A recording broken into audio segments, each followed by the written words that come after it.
Selamat pagi untuk kita semua. Ini lanjutan dari materi yang sebelumnya saya berikan. Kelas 12 kita belajar tentang perusahaan dagang.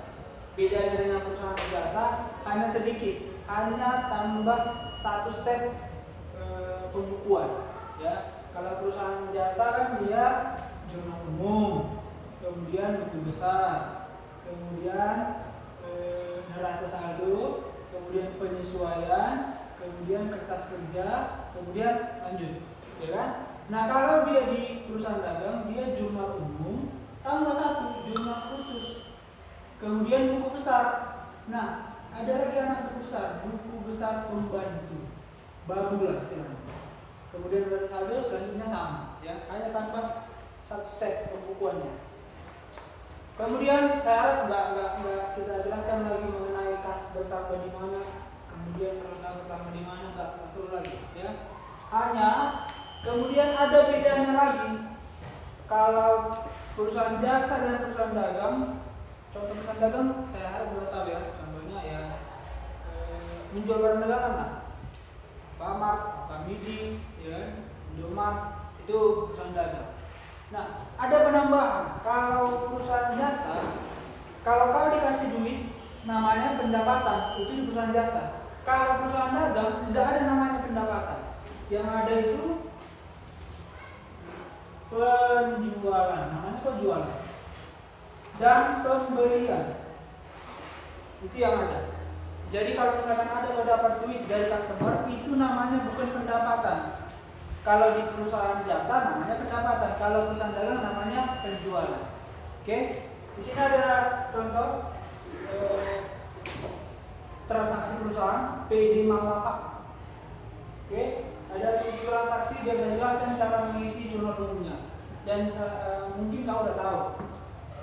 Setelah jurnal umum nanti kita ke jurnal khusus, ya.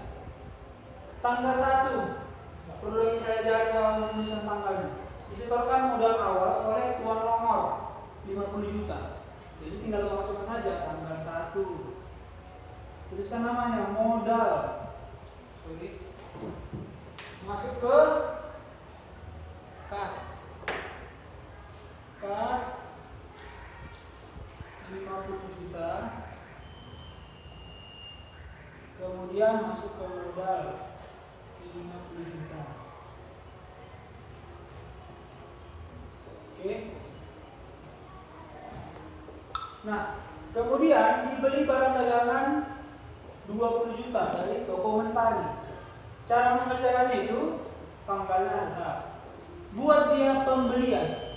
Katanya kau beli barang dagangan dari toko siapa? Toko Mentari. Berarti pembelian barang dagangan. Kalau kau beli barang dagangan itu kan bertambah. Kalau barang dagangan bertambah itu sebelah debit. Berapa kau beli? 20 juta. Tulis barang dagangannya dari toko Mentari.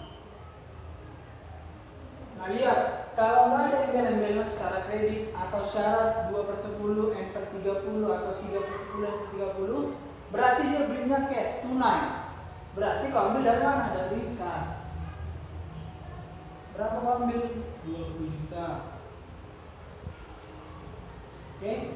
Kemudian tanggal 3 dijual barang dagangan kepada Ibu Lastri sebesar 10 juta dengan syarat. Ini perhatikan syaratnya ini.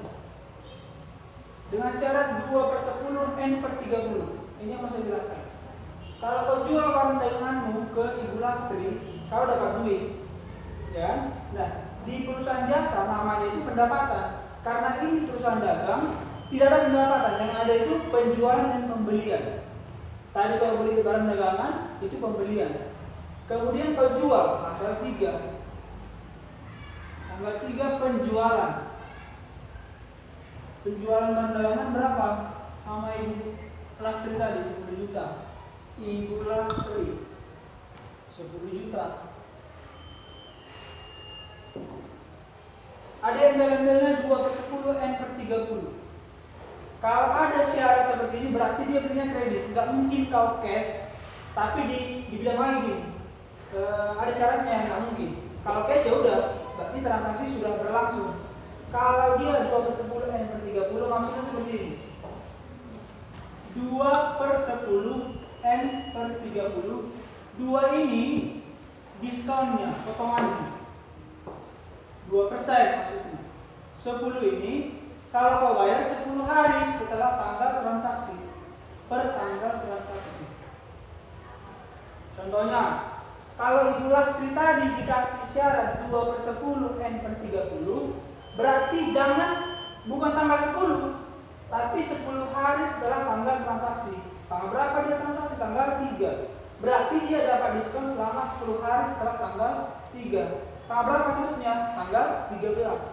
Berarti lewat tanggal 13 ibu itu dapat non-disk. Tidak ada potongan, tapi wajib bayar selama 30 hari dari tanggal transaksi. Itu dia. Jadi ini patokan juga, bukan berarti adalah kalau aku bayar 10 hari, aku hanya nggak dapat diskon saja, bebas mau kapan bayar. Tidak, tetap dia tidak dapat diskon setelah 10 hari, tapi wajib bayar selama 30 hari mendatang. Ya, jadi bukan bebas. Yang kemudian ada lagi istilah seperti ini, nanti sama. Ada istilah ini, EOM. Ini hampir mirip. Ya, EOM ini artinya end of month. Selalu bayar akhir bulan. Ini enggak akhir bulan. Kalau tanggal 3 dia transaksi 30 hari, berarti tanggal 3 bulan depan. Kalau EOM dia akhir bulan itu. Contoh dia transaksi tanggal 29, kalau dengan syarat EOM berarti tanggal 30 dia wajib bayar. Nah, hampir mirip, tapi ini namanya kembar tapi beda. Bukan kembar tapi bencong, ya, beda lagi. Kemudian kalau ada syaratnya saya bilang tadi itu berarti barangmu kau kredit, belum kau bayar. Dan kayak bulas tadi. Beli dulu barang itu, ya berapa Bu? 10 juta. Tetapi aku belum bawa duit, kata Ibu Lastri. Oh ya udah nantilah Ibu bayar, tapi syaratnya 2/10 N per 30. Itu tadi pengertiannya. Berarti dia mau utang. Utang lagi sini. Dia mau utang. Pembukuannya piutang. Belum kau terima uangnya. Berarti ada piutangmu 10 juta. Kira-kira gitu mengenai ini. Mungkin kau bingung apa di soal itu ada 2/10 N per 30. Jadi bukan pecahan ini ya.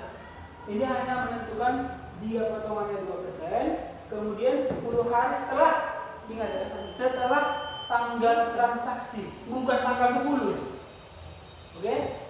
Kemudian ada di sini dikatakan, ini nanti kalau lanjutkan ke bawah. Ini tidak cukup soal kemudian. Itu kalau lanjutkan ke bawah.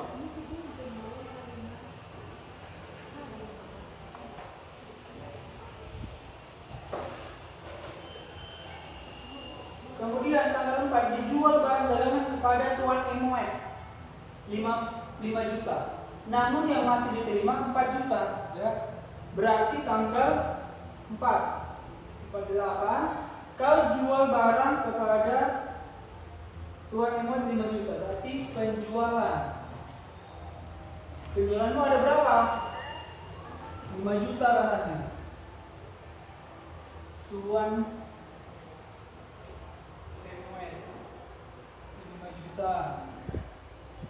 tapi yang masih dibayarkan, yang masih diterima 4 juta. Masuk ke mana 4 juta? Ke kas.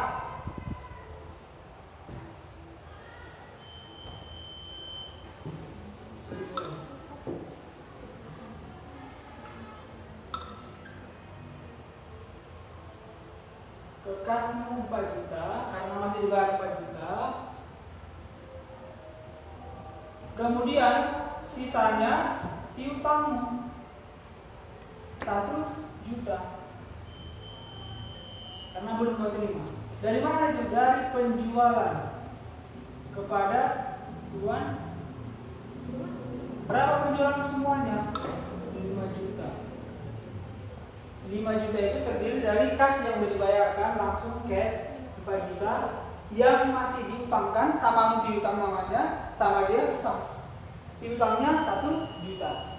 Oke. Kemudian tanggal 5 dijual barang dagangan kepada tuan hari sebesar 2 juta. Ini gampang ya. Sama kayak perusahaan jasa. Tanggal 5 berarti kas dan penjualan.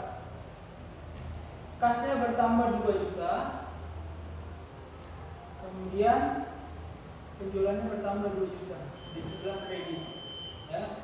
Di sebelumnya udah saya kirim materinya, kas bertambah di kredit berkurang, kas bertambah di debit berkurang di kredit. Hanya ada penambahan ini penjualan. Kalau penjualan bertambah di kredit, berkurang di debit. Pembelian bertambah di debit, berkurang di kredit. Emang Pak, pembelian bisa berkurang? Bisa, nanti saya jelaskan. Ya.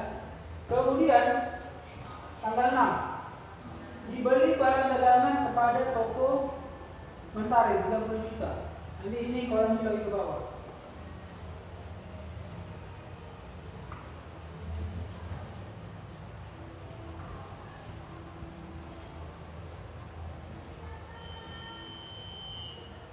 Dibeli barang dagangan ke toko mentari 30 juta. Berarti pembelian lagi tanggal 6. Pembelian 30 juta. Kemudian nggak ada yang merah-merah, berarti kau belinya cash. Uangnya dari mana? Dari kas. Berapa? 30 juta. Kemudian tanggal 7, dikembalikan barang dagangan kepada toko mentari karena rusak. Waktu kau telepon toko mentari, kirim dulu barang berapa? 30 juta. Rupanya sampai di tokomu itu barangnya rusak, nilainya 15 juta. Berarti ada namanya yaitu pembelian. Masuk uangnya ke kas, retur pembelian. Masuk uangnya ke kas, dikembalikan uangmu 15 juta. Dari retur pembelian 15 juta. Kira-kira seperti itulah ya. Nah, nanti kau jumlahkan, biasa, udah ngerti lah itu. Kau jumlahkan buat terakhirnya kalau udah selesai transaksi seluruhnya, jumlah harus balance. Tak berapa pun di sini harus balance. Ingat garis dua yang di bawah itu, ya. Itu jurnal umum, hampir sama. Bedanya pendapatan nggak ada di sini, yang ada pembelian dan penjualan. Oke? Nah, setelah kau tahu buat jurnal umum, baru masuklah ke jurnal khusus. Jurnal khusus ada 4, pembelian, kemudian penjualan, kemudian jurnal khusus penerimaan kas, kemudian pengeluaran kas. Ada 4, hanya ini saja jurnal khusus. Datanya dari mana? Dari ini, jurnal umum. Oke? Apa itu jurnal pembelian? Berarti pembelian yang secara kredit, bukan cash, ya. Kalau kau beli barang secara kredit, berarti itu masuk ke jurnal khusus pembelian. Apa itu jurnal khusus penjualan? Seluruh tempat pencatatan seluruh transaksi yang penjualannya secara kredit.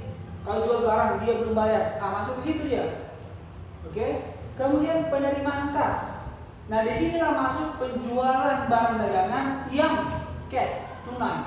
Kalau jual barang langsung terima duitnya, itu masuk ke sini. Atau ada lagi pendapatanmu yang lain, masuk ke sini juga, penerimaan kas. Kemudian pengeluaran kas. Kau beli barang secara tunai dari pengeluaran kas, karena kau langsung keluar duitnya. Oke? Nanti pertemuan selanjutnya atau video selanjutnya saya kasih 3 lagi. Ini satu pembukuan dulu, ya, jurnal khusus pembelian. Nah, dari transaksi yang ini mungkin nanti ada catatan di sini, tapi karena udah saya hapus. Dari sini yang mana pembelian secara kredit, itulah yang masuk ke sini. Kita lihat pembelian secara kredit. Dibeli barang dagangan, ini tunai, tidak ada. Kemudian dijual, tidak masuk. Dijual, tidak masuk. Dijual, dibeli barang dagangan, tunai. Dikembalikan, tunai. Berarti jurnal khusus pembeliannya nggak ada. Bisa aja.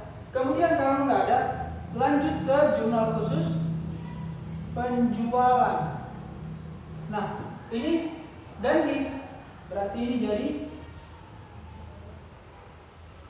jadi piutang. Ini jadi penjualan. Oke? Lihat, berarti tadi saya bilang penjualan itu jurnal khusus penjualan mencatat seluruh transaksi penjualan secara kredit. Lihat di sini ya kredit penjualannya. Lihat dasarnya penjual dijual. Nah ini dia, ada kredit 10 juta ada. Tanggal berapa? Tanggal 3. Sama siapa? Ibu Lastri tulis, bukan penjualan, Ibu Lastri. Karena udah pasti di penjualan. Ada syaratnya, ada. Tuliskanlah di sini syaratnya. 2/10 N/30.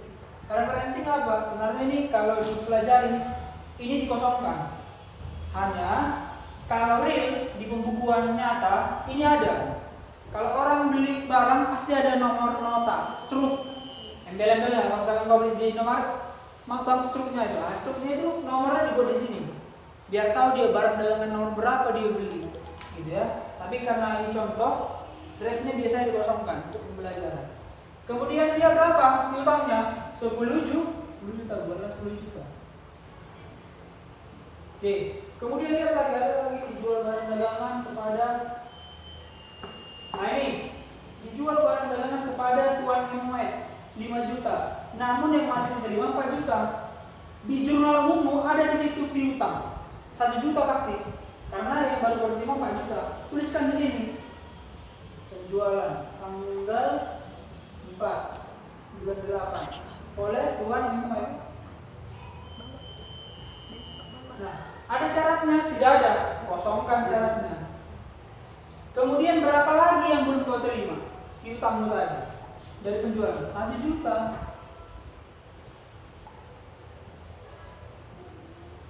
Oke. Kemudian lanjut dijual tunai, tidak masuk. Dibeli, dikembalikan. Berarti hanya ini. Kemudian kau garis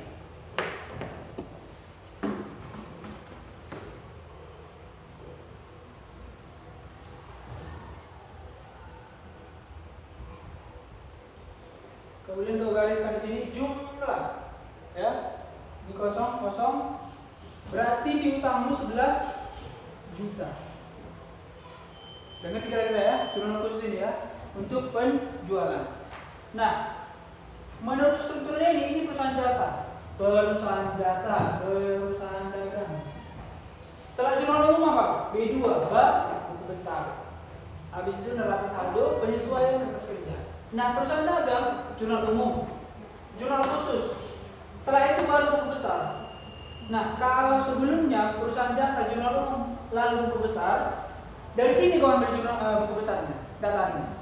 Nah, kalau yang perusahaan dagang dari sini, berarti bisa dipastikan buku besar hanya ada 4, tidak seperti di perusahaan jasa. Perusahaan jasa kan buku besarnya ada buku besar kas, buku besar utang, buku besar modal dan lain sebagainya.